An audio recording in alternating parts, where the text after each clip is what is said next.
Okay, welcome everybody. You're not going to see me for a while. I think you all came today just to make sure that I'm going to leave. So,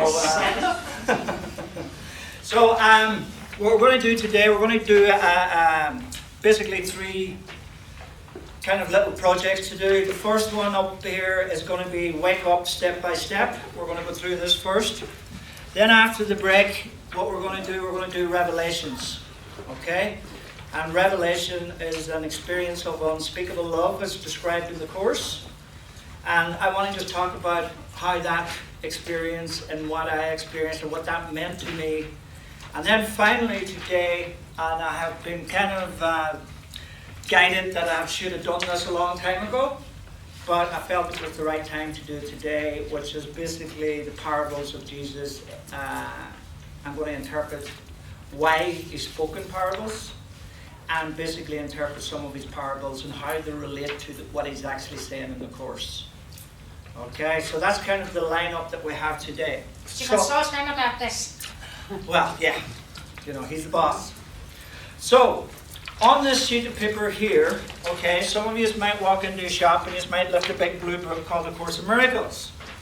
So what we have done and what I've been guided to do and what I've asked for actually is what I've come across recently is a number of people and they have assimilated an awful lot of knowledge in the course.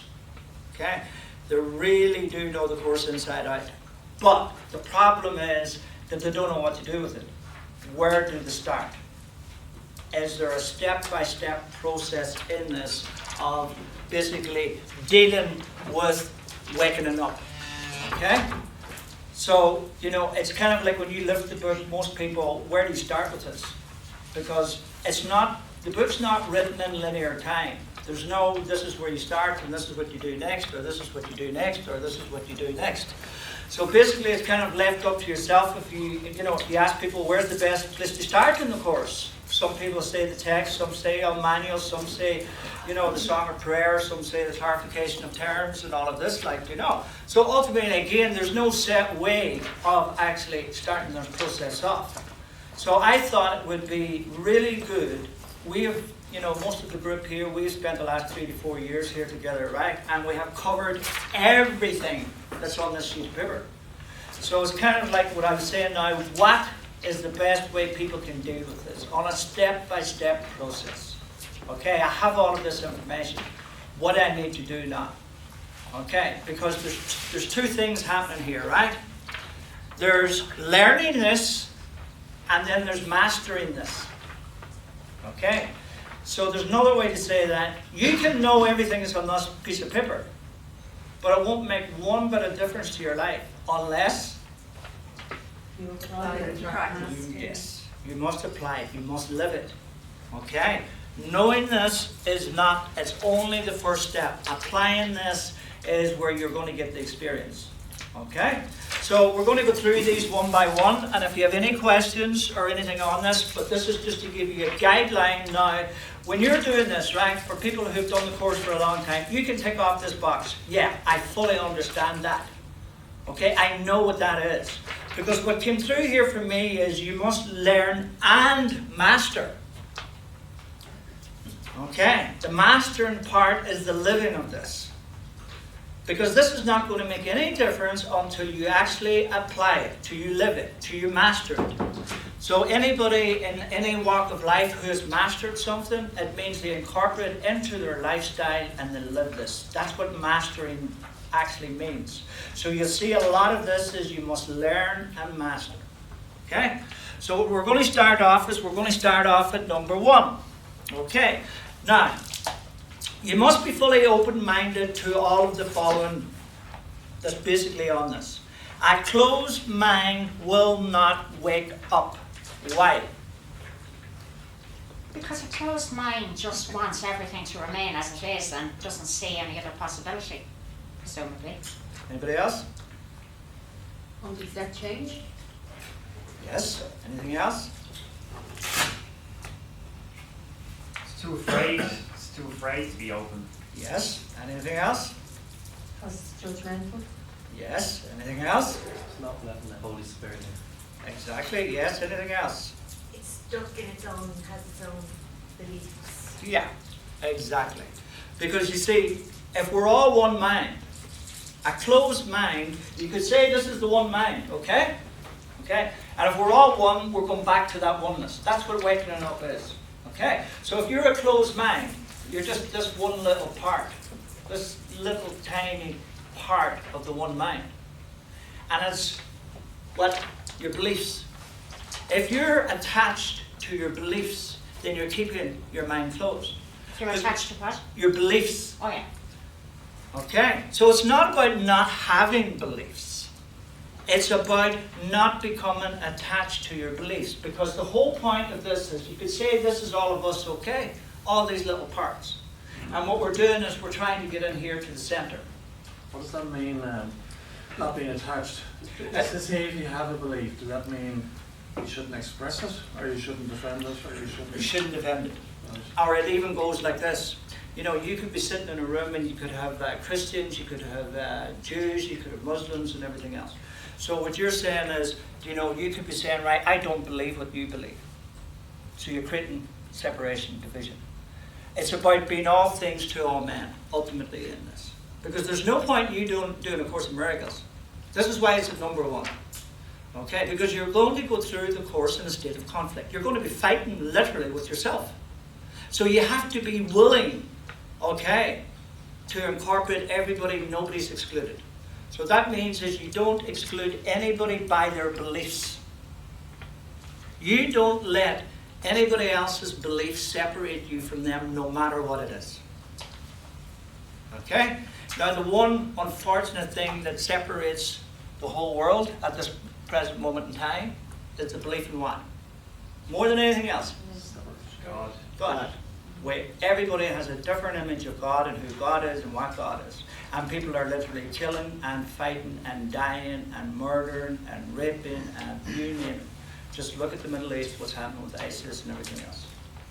Okay? That's the extreme of this. But there's other, you know, there's other different religions and there's different philosophies where people, everybody, this is my God. My God's different from your God. And I remember last year, and I made a statement here, and I says, God doesn't want you to believe in him. He wants you to know. Okay? Because you can't put God into an idea or a concept or a belief. God is beyond all of that. So what we're doing here is the limited mind, is this little mind here, the closed mind, and what we're doing is we're extending into the unlimited mind, beyond belief. Okay? So right at the beginning here of this, and again, this is to save people who are doing the course. If you're doing the course, don't let anybody else's beliefs or philosophies or ideas or concepts separate you from that person. Remember the whole drama here, right, is the story of the ego is there's a right and there's a wrong. Okay? And if you get caught into that story, then you basically get caught into the dream. You come lost. There is no right and wrong. Don't fall for the story. Okay? Excuse me. My first day here, you know. Okay. From what I gather at the moment, is there a common denominator here? I mean, I'm sure there's different religions in this room here now.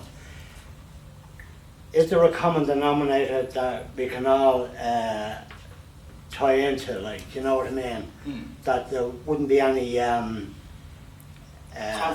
conflict in any way. Yeah. Well, you could say... Does that apply to all religions, like, yeah. you know? You see, ultimately, in this, the Course says this, it's impossible to have a universal experience of basically oneness in religion, okay?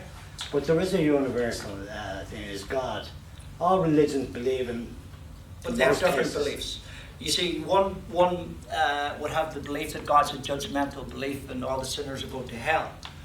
You know, others will have a different belief of God. Some believe that God is awareness. Buddhists have a different belief in God. Christians have a different belief in God. Why is there so many teachings from different denominations giving us false images of God and what's right and what's wrong? You know what I mean? It's a conflict, really. Of course, and that's where, you know, that's where all conflict stems from, is separation. It's impossible. This is why heaven is a state of oneness. Okay? This is why heaven is oneness, because it's a state of bliss. You can't have conflict when everybody's one. You can only have conflict and separation, when there's division, when there's conflict, and that's what religion does. Religion divides people from different beliefs, and you have now completely different beliefs, all on a God, okay? Everybody has a different image of God, a different idea of who God is and what God is, heaven and earth, heaven and hell, all the duality of it all. The one thing, the question you're asking is, okay, is spirit. Okay, you either believe that you're a body that's going to live and die, or you believe that you're spiritual, you're eternal, you're immortal. That is the one idea that we can all embrace in oneness. That's what Jesus says in the Course. That we are literally, and the French guy who said this 100 years ago, he says, you know, that you're not a human being having a spiritual experience, you're a spiritual being having a human experience. So we're all spiritual beings, but we're coming here to have human experiences of separation. Now, what is it all about? We're free to experience everything that heaven is not. Or we're free to choose heaven.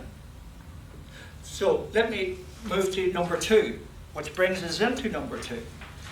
You must answer this question next. Because again, I had a conversation with someone a couple of weeks ago, and they're in a state of hell. And this person's been doing the course for 10 years. And I asked them the question, why are you doing the course? Couldn't answer. They couldn't answer the question, why are you doing the course? They didn't know why they were doing the course. They said, I want to be happy. I want to be this, I want to be that. And I said, is that it? Who, I said then, asked him, who wants to be happy? Do you want to have a better separation? Do you know? He said, I want freedom. Who wants freedom? You see, he was getting confused with who wanted what. There's only one choice, and this is what free will is, all right? You're either buying a return ticket or a one-way ticket. That's the only free will there is here. And it's going to save you a lot of time and a lot of conflict if you can answer that question. Am I coming back here again, or do I want to go home? Okay? And if you haven't asked yourself this question, do ask yourself this question, because this is why. Because when you make the decision, I don't want to come back here again, all right? Now, everything now comes into play. Every lesson that's going to come your way is going to be a lesson that's going to take you home. So now your whole life has a new meaning. 2 of the most important lines in A Course in Miracles is this. They're so empowering if you could just give them some thought. The first one is, I give meaning to everything I see. And the second one is, I choose all my experiences. Because just imagine if you didn't, what the consequences would be. Okay? Imagine you're seeing things and you have no power over that. Or imagine you are saying, right, what I experience has nothing to do with me. You're playing the victim in both places, and that's what the ego wants of you. So if you're giving everything meaning that you see, that means that you can give it a different meaning. And if you're choosing every experience that you're experiencing, now you can choose a different experience. And here's the key. Okay? What you give meaning to is how you're going to have that experience. That is so empowering. Do we get this? Okay. Give you an example. Okay. I see the guilt in you. You're guilty. I'm innocent. How's that going to make me feel? So what experience am I choosing for that? Well, you're separating yourself from that person. Fear, guilt, shame, hell, all the consequences. But I choose, this is what I'm giving meaning to. Okay? I see the guilt in you. Okay, you're guilty. And the only reason I would do that was because that's how I claim my innocence, is because I want to see the guilt in you. And if you're guilty, I must be innocent. This is the ego's philosophy, which is insane. But I can turn around now and I can say, right, hold on a minute. If I can do that, I can do this. I can say, right, the guilt I see in you is the guilt I haven't forgiven in myself. Now I'm giving the guilt a different meaning. I'm giving what I see a different meaning. Yeah? And now I'm going to have a different experience. See how this works? Now, instead of living a day in hell, okay, you're going to have a great day. Because the consequences, and what I've just explained is forgiveness at the end of the day, all right?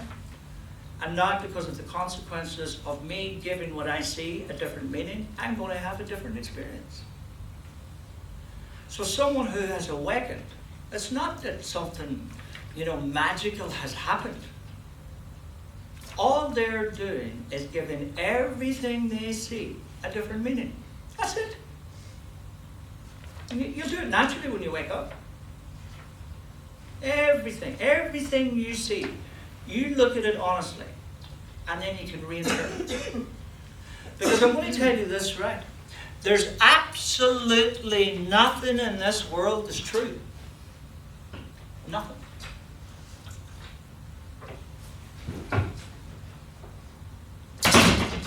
There's nothing here that's true. How does that make you feel?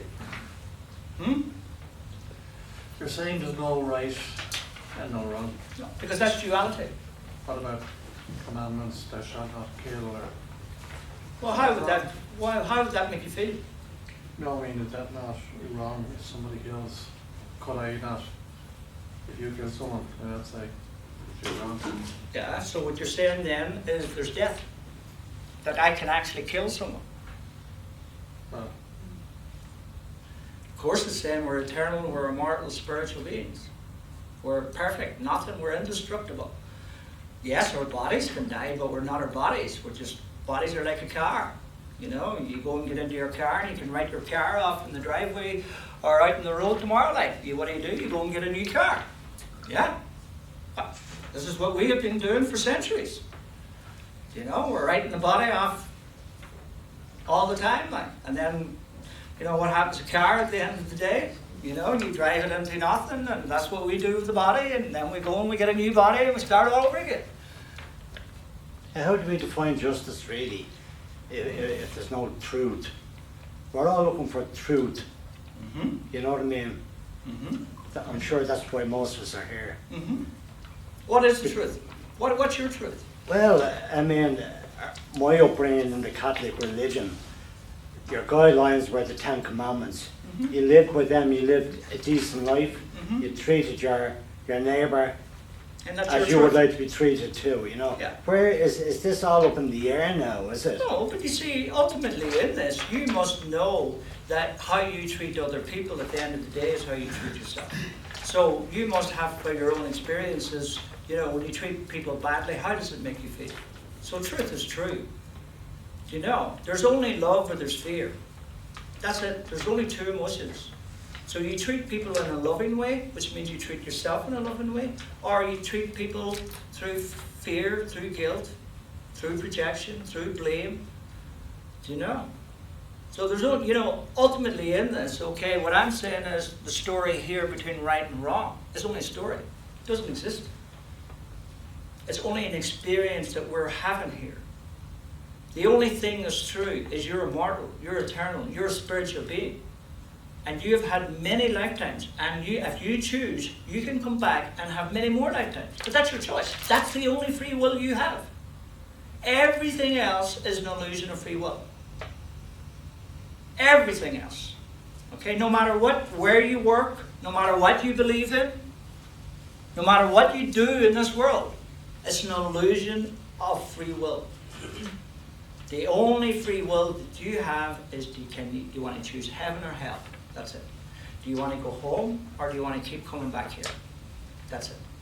And that's why you must answer that second question. Because if you don't, you're going to be in a state of conflict, even in your own life. Because you're still going to be thinking, it's important that I go to Mass tomorrow. It's important that, I do this, and it's important I do that, and I must eat well, and I must do all these things. Okay? You're putting the problem and the importance onto where the problem is not. Okay? The only problem is what? For all you experienced course students, what's the only problem? The belief in separation. That's it. And that's the only problem that you need to solve. Let's move to number 3.